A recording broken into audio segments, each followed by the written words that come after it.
Assalamualaikum viewers. Today we are going to start Dawn Opinion, namely Our Endemic Inflation by Riazuddin.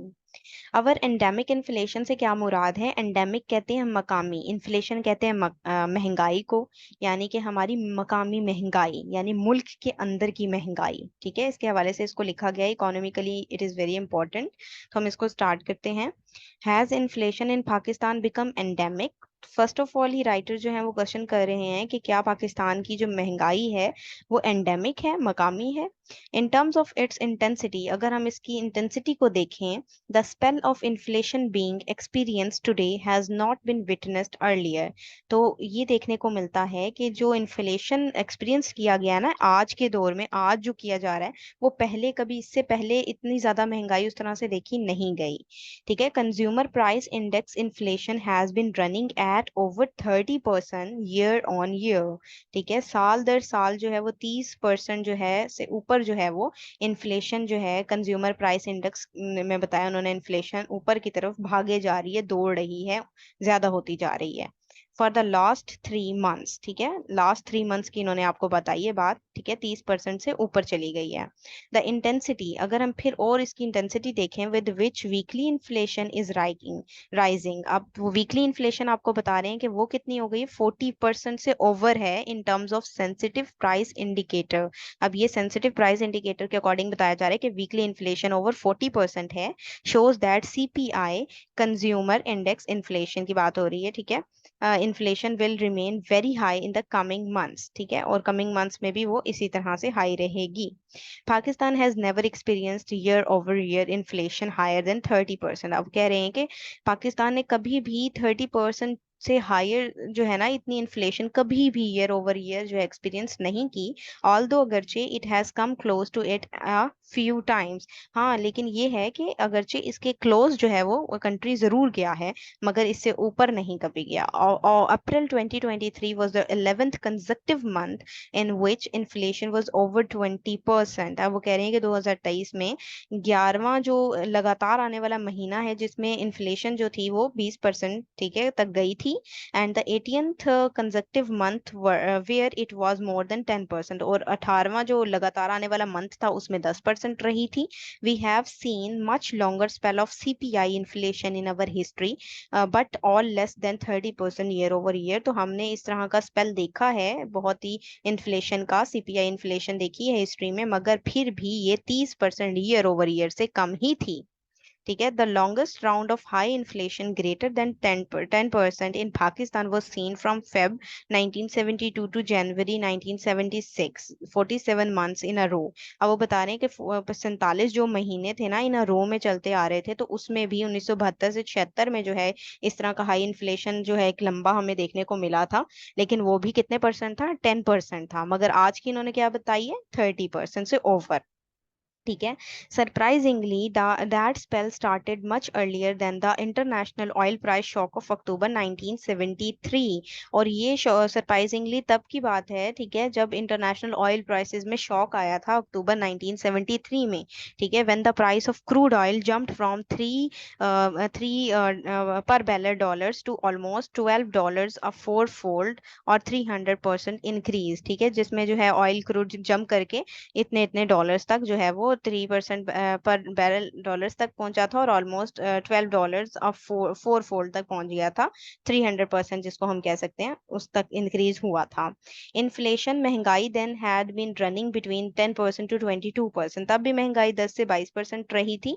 Even before the shock that jolted the entire world, even वो भी एक shock था हत्ता के पूरी दुनिया को, जिसने हिला के रख दिया था, जॉल्ट करके रख दिया था।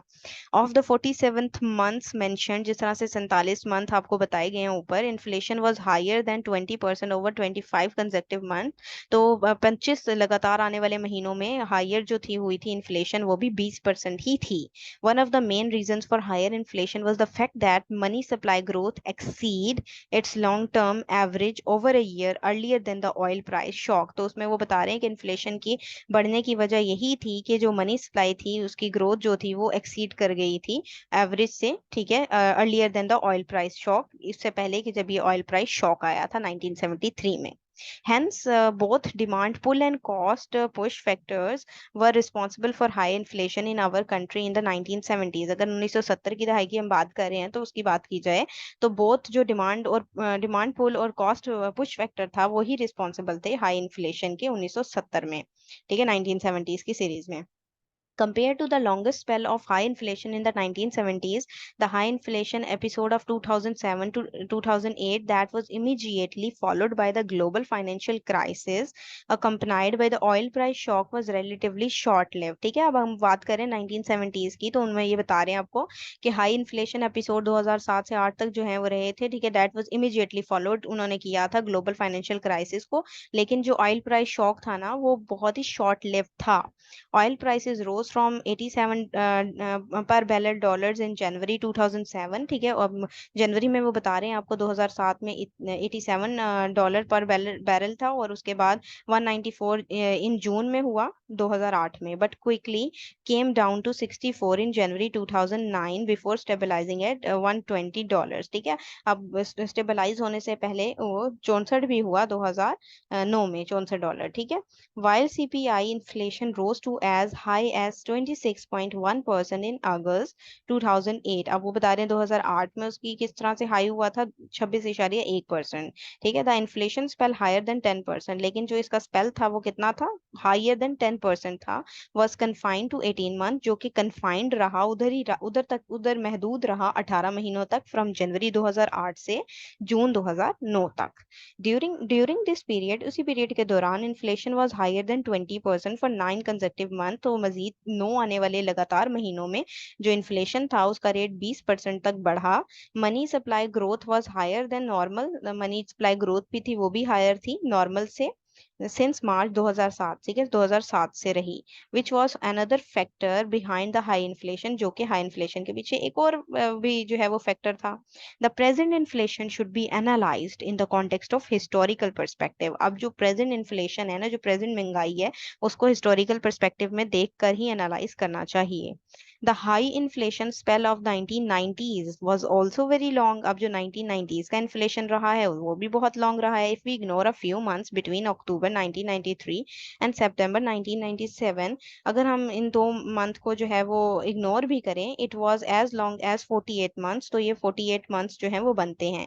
Inflation during this period was mostly above 10%. इन महीनों के दौरान जो इन्फ्लेशन महंगाई की शरह थी वो 10% ही थी, but never went higher than 15% on year over year basis. लेकिन ईयर ओवर ईयर बेसिस पर ये 15% से हाई नहीं गई.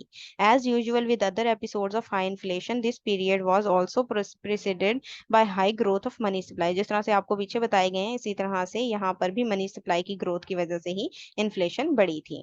Inflation was ultimately rained in by containing money growth, ठीक है, आप बता रहे हैं अल्टीमेटली उसका क्या था, उसने मनी ग्रोथ थी to a long term average, ठीक है, लॉन्ग टर्म उसमें एवरेज में रही ड्यूरिंग द मिड 1990s, ठीक है, मिड 1990s के दौरान. A similar same but less extensive spell occurred in the early 1980s preceded by high growth in money supply. ठीक है, अब वो बता रहे 1980s में भी उसका जो है वो एक्सटेंसिव जो है वो स्पेल अकर हुआ था. The present round of inflation should be analyzed in the context of this historical perspective of high inflation episodes. अब जो historical perspective है ना inflation episodes के, उनको analyze करते हुए ही हमें देखना, उनको देखते हुए ही जो है वो अभी जो present round of inflation चल रहा है उसको देखना चाहिए, उसको analyze करना चाहिए. Causes of current inflation include both cost push and demand pull, including an accommodative monetary policy factors. ठीक है, अब जो causes हैं वो यही हैं, ठीक है, आपको बताया जा रहा है, उन्होंने push cost push and demand pull जो है फैक्टर्स यही इसको लेकर जा रहे हैं, ठीक है, महंगाई की शरह को ऊपर की तरफ. But the underlying reasons are much more complex than in earlier spells, ठीक है, लेकिन वो कह रहे हैं कि जो अब बताए गए हैं ना फैक्टर्स, ठीक है, अंडरलाइन फैक्टर्स जो हैं ये ज्यादा कॉम्प्लेक्स हैं जो कि प्रीवियस हमारी हिस्ट्री में थे उनकी निस्बत. One example of complexity is embedded in how the state bank is managing the allocation of available foreign exchange to importers. अब वो कह रहे हैं उनमें से एक जो कॉम्प्लेक्सिटी है वो आपको बताई जा रही है कि स्टेट बैंक किस तरह से जो है वो मैनेज कर रहा है एलोकेट करने के लिए जो फॉरेन एक्सचेंज है इम्पोर्टर टू इम्पोर्टर्स को, उनको किस तरह मैनेज कर रहा है। It has erected a system of prioritized allocation, उसने जो है वो किया था, जो एक सिस्टम था, ठीक है, उसको इरेक्ट किया था एलोकेशन को प्रियोरिटाइज्ड करने के लिए, which is like rationing foreign exchange and result in extremely high, जिसका क्या हुआ था, फॉरेन एक्सचेंज जो है उसकी रेशो भी आपको देखने को मिली और रिजल्ट क्या हुआ, एक्सट्रीमली हाई हुआ। And discriminatory prices of imported items, और फिर हमें जो है वो एक तजाद सा नजर आया जो इंपोर्टेड आइटम्स थी उनकी प्राइसेस में, दैट हैव लो प्रियोरिटी, जो कि लो प्रियोरिटी थी। फॉर एग्जाम्पल, अब एग्जाम्पल कोट करें यहाँ पर, a Philips LED bulb which cost as little over 200 last year is now prices 600। अब वो फिलिप बल्ब की बात बताई जा रही है कि वो 200 था का था, ठीक है, रुपीस का था लास्ट ईयर, मगर अब उसकी प्राइस जो है वो 600 हो चुकी है। This system is inferior to one which relies on a market-based exchange rate for allocating foreign exchange। अब ये उसके लिए जो foreign exchange के लिए, ठीक है, उसको प्रॉफिट मिलता है उस तरीके से, तो उसके लिए ये जो है जो उस पर रिलाई करता है, तो ये सिस्टम उसके लिए inferior है। While the rationing effectively constrains imports, जिसकी वजह से जो कंस्ट्रेंट लग रही हैं, रुकावटें हैं imports की तरफ, ठीक है, it ironically accentuates होता है जोर देना, ठीक है, जो कि आयरॉनिकली जोर दे रही हैं the shortage of foreign exchange पे, ठीक है, जो कि फॉरेन एक्सचेंज शॉर्टेज हो रही है ना उसकी, उस पे, by creating a sizeable wedge between the official and kerb market exchange rates, और उसके दरमियान एक किनारा सा बनता जा रहा है, ठीक है, जो किसके दरमियान, ऑफिशियल्स के और कर्व मार्केट एक्सचेंज रेट्स के दरमियान। हायर हवाला हुंडी rates lower the supply of remittances through banking channels. अब जो हायर हवाला हुंडी रेट्स हैं वो भी लो होते जा रही हैं, ठीक है, सप्लाई ऑफ रेमिटेंसेस के थ्रू, उनकी बैंकिंग चैनल्स के through, causing import prices to rise further, जिसकी वजह से इंपोर्ट प्राइसेस जो है और मजीद ऊपर की तरफ जा रही हैं, बढ़ रही हैं। A true market based exchange rate would also have raised the domestic prices. अब उसके अलावा क्या हो रहा है आपको बताया इन्होंने, मार्केट बेस्ड एक्सचेंज रेट की वजह से जो डोमेस्टिक प्राइसेस हैं वो भी मजीद बढ़ रही हैं, उनमें भी इजाफा हो रहा है ऑफ इम्पोर्ट्स, ठीक है, with the pass through of the exchange rate. However, taham the price increase would be much lower than the being witnessed currently under a system akin to rationing। ठीक है, तो ताहम क्या है कि जो प्राइसेस हैं वो इंक्रीज हो रही हैं, ठीक है, इनको जो है वो हो सकती हैं, यानी कि लोअर हो सकती हैं वैसे बेसिकली उनकी प्राइसेस, लेकिन उस सिस्टम की वजह से जो है वो प्राइसेस जो है हाई हैं, and with an artificially depressed exchange rate, और आर्टिफिशियली जो है वो इसका एक्सचेंज रेट जो है वो डिप्रेशन की तरफ जा रहा है। Hence inflationary pressures are much higher, तो इन्फ्लेशनरी प्रेशर जो है वो बहुत ही ज्यादा बढ़ गए हैं, महंगाई का जो प्रेशर है। Another major reason for high inflation is the prevailing political instability, और मजीद जो हम रीजन देखें, अनदर जो हमारे पास रीजन है मेजर, वो पॉलिटिकल इंस्टेबिलिटी है कंट्री की, ठीक है।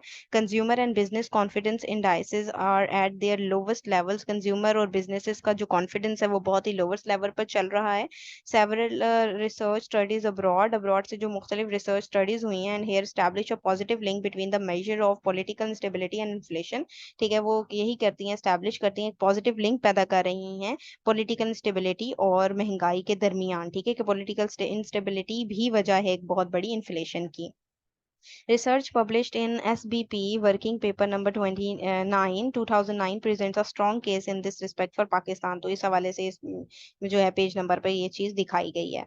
द स्टेट्स ऑफ फ्रेजिलिटी, जो स्टेट की जो कमजोरी है, इस डिट्रियोटिंग, ठीक है, जो कि तबाह कुन होती जा रही है डे बाय डे, ठीक है, दिन ब दिन खराब होती जा रही है कंट्री की हालत, विद क्रिटिकल इंस्टीट्यूशंस, ठीक है, क्रिटिकल इंस्टीट्यूशंस के साथ साथ at loggerheads with each other, loggerheads होता है झगड़ा, जो कि एक दूसरे के मद्दे मुकाबिल आए हुए हैं, ठीक है। The Fund for Peace and international organization prepare the fragile state index for 179 countries. अब जो इन्होंने इंटरनेशनल ऑर्गेनाइजेशंस ने जो कमजोर तरीन लोगों के लिए, जो कंट्रीज के लिए जो फंड तैयार किया है, ठीक है, उसमें जो है 179 कंट्रीज हैं जिनमें पाकिस्तान भी शामिल है, including Pakistan, and releases its annually, ठीक है, और वो उसको एनुअली मिलेगा। According to its 2022 report, अब 2022 की रिपोर्ट के according, Pakistan with an index of 89.7 ranks as the 30th most fragile state among 179 countries। तो पाकिस्तान का रैंक आप देख रहे हैं 179 कंट्रीज में से 30 नंबर पर है कमजोर तरीन स्टेट्स में से। The higher the index level, जिस तरह से इंडेक्स लेवल हायर हो रहा है, the lower the level of stability, उसी तरह से स्टेबिलिटी का लेवल लो होता जा रहा है। More fragile countries include Burkina Faso, Lebanon and Guinea Bissau etcetera. ये तमाम के तमाम कंट्री स्टेट्स भी इस फ्रेजाइल कंट्रीज में यानी कि कमजोर कंट्रीज में शामिल हैं। Why does inflation become higher when there is low citizen confidence and greater political instability? तो यहाँ पर वो सवाल करें कि इन्फ्लेशन क्यों इतना ज्यादा बढ़ता जा रहा है जब सिटीजन जो है कॉन्फिडेंस उसमें भी कमी है, ग्रेटर पॉलिटिकल इंस्टेबिलिटी देखने को मिल रही है। One reason is that producers of goods and services face greater uncertainty regarding their rising cost of inputs। तो इसका एक बहुत बड़ा रीजन ये बता रहे हैं कि जो है गुड्स जो चीजें हैं, ठीक है, जो उनके प्रोड्यूसर्स हैं तो वो बहुत ही अनसर्टन उनके लिए सिचुएशन है, अनक्लियर सिचुएशन है। उनकी जो कॉस्ट है, ठीक है, उसकी जो प्राइसेस बढ़ रही हैं, उसकी जो इनपुट है उसके हवाले से। Under normal circumstances they reprice their products, ठीक है, अंडर नॉर्मल सर्कमस्टांसिस में भी वो रीप्राइस करते हैं अपनी चीज़ों को वंस और ट्वाइस अ ईयर, एक या साल में एक या दो दफा, to maintain their profit margin, अपने प्रॉफिट मार्जिन को बनाने के लिए। इन अनसर्टेन टाइम्स, और अब तो गैर यकीनी वक्त है, along with rationing import procedures they are sure of rising input cost, जिनमें उनको पता ही है कि महंगाई की शरह बढ़ रही है, उनकी प्राइसेस वैसे ही बढ़ रही हैं, but unsure about the margin by which they will increase. लेकिन वो इस बारे में अनश्योर हैं कि उनको मार्जिन कहाँ से मिलेगा, वो प्राइस कहाँ से बढ़ाएंगे। They reprice their products very frequently out of nervousness. तो इस वजह से वो नर्वसनेस की वजह से बार बार बहुत ही तेजी के साथ फ्रीक्वेंटली, फौरी तौर पर ही बहुत ही रीप्राइस कर रहे हैं अपनी प्रोडक्ट्स को। Hence inflation rises more quickly, जिसकी वजह से आप देख रहे हैं कि इन्फ्लेशन जो है वो बहुत ही तेजी के साथ बढ़ रही है। The profit margin of producers में also rise in this situation. तो जो प्रॉफिट मार्जिन है प्रोड्यूसर्स के वो भी सिचुएशन में बढ़े हैं। It seems that high inflation will be here for exceptionally long spell. तो ये एक बहुत ही लॉन्ग स्पेल नजर आ रहा है इन्फ्लेशन का, even if we see some reduction in the coming month due to base effect. तो अभी जो कमिंग मंथ है उसमें इनके बेस इफेक्ट हमें देखने को मिल सकते हैं, ठीक है। The way to break the spell of high inflation, तो जो रास्ता है ना इस स्पेल को तोड़ने का, जो ये महंगाई की शरह चल बढ़ती जा रही है, lies in reducing political tensions. तो वो उसी में है कि हम पॉलिटिकल टेंशंस को रिड्यूस करें, कम करें, holding free and fair elections करवाएं, ठीक है, फ्री और फेयर इलेक्शंस करवाए जाएं, moving towards a credible macroeconomic adjustment programme with IMF help. और आईएमएफ की हेल्प से जो है मुख्तलिफ मैक्रो इकोनॉमिक एडजस्टमेंट जो है वो प्रोग्राम्स का जो है इनकाद करें, उनको बढ़ाएं। Otherwise the risk of hyper inflation and default with escalate. Otherwise जो है वो जो हमें हाइपर इन्फ्लेशन और डिफॉल्ट का जो खतरा है ना, रिस्क है ना, वो एस्केलेट ही होगा, बढ़ेगा ही। ठीक है जी, ये था इसका एनालिसिस। अगर आप लोगों को ये पसंद आया तो काइंडली इसको लाइक कीजिएगा, शेयर कीजिएगा। Thank you very much. Allah Hafiz.